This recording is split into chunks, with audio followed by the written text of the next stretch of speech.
very, very chilly, almost freezing Davos.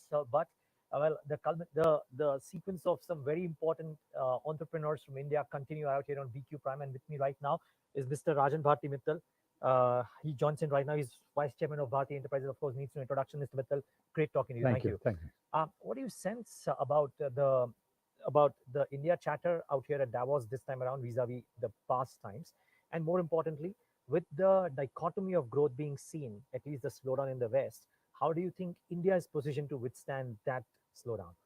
You know, what we have seen over a period of 2 days, 2.5 days that I've been here, India prominence and India chatter is absolutely positive. And we are seeing that the, recession uh, in the Western world, especially in Europe, to some extent US, and India is a bright spot. It's a growth story. It is still growing at 7%. Of course, globalization, the challenges do remain. It's an interconnected world at the end of the day. Supply chains are broken because of various reasons. But I still believe India story has got traction. People are wanting, as earlier people used to say, China plus one. I think if we can play it well, it could be India as the only one eventually. So things are moving in the right direction. I think as a corporate, as entrepreneurs, as government, which is working in tandem, should bring the desired results. We've seen a fair degree of optimism at various points of time around India in the last 15 years, Mr. Mittal. Is there something that the country can do to make sure that it's an opportunity that is not lost this time around, simply because geopolitically we seem to be very favorably placed? Yes, you're right. There have been some events where probably we would have missed the opportunity.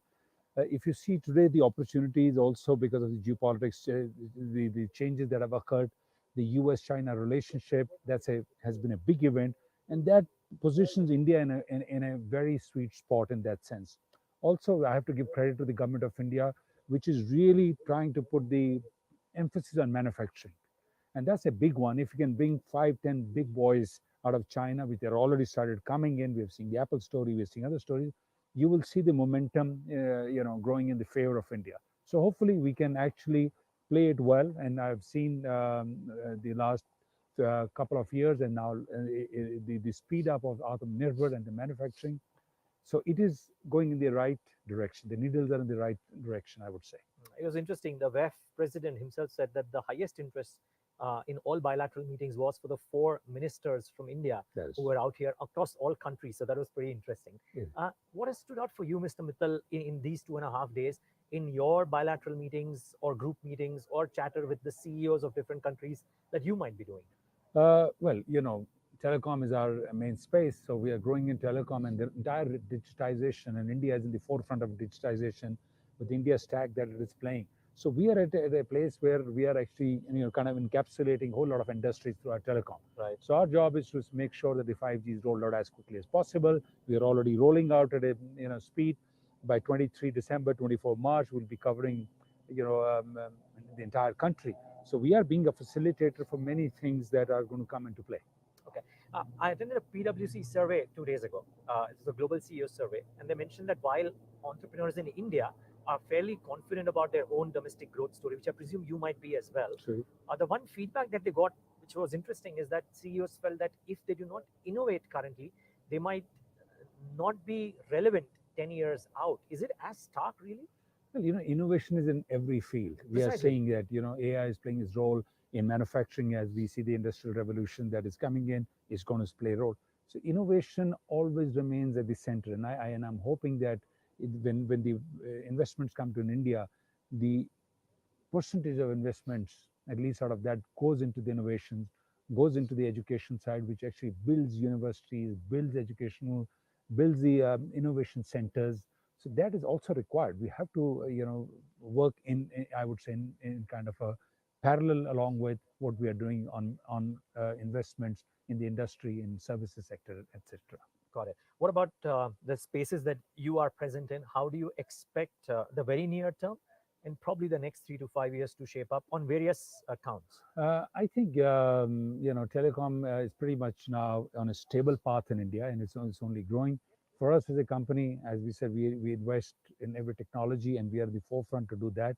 The rollouts are happening at a very fast pace.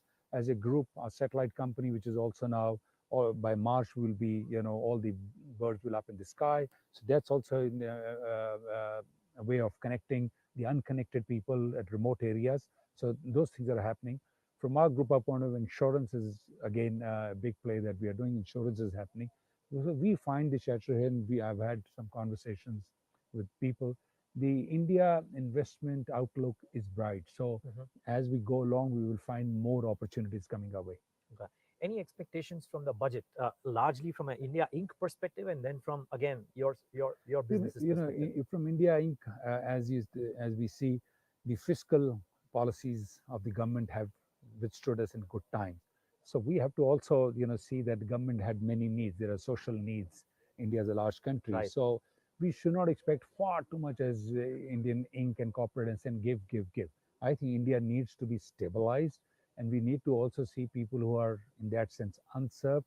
So from corporate Inc., I would say it's not that we need some kind of a big changes that to come in. Telecom sector in particular is very highly taxed sector. We hope that some concessions, because as the Prime Minister has, Mr. Modi has very rightly said, in the coming future, digitization for the country in every nook and corner and in every aspect will matter. If that has to happen, you cannot then have an industry which is in the forefront of digitization be taxed so heavily. Got it. Well, thank you so much for taking the time out and speaking to us today, Mr. Mittal, and have a great remainder of the forum. Thank you. You too. Thank Stay you. warm. Thank you. And viewers, thanks for tuning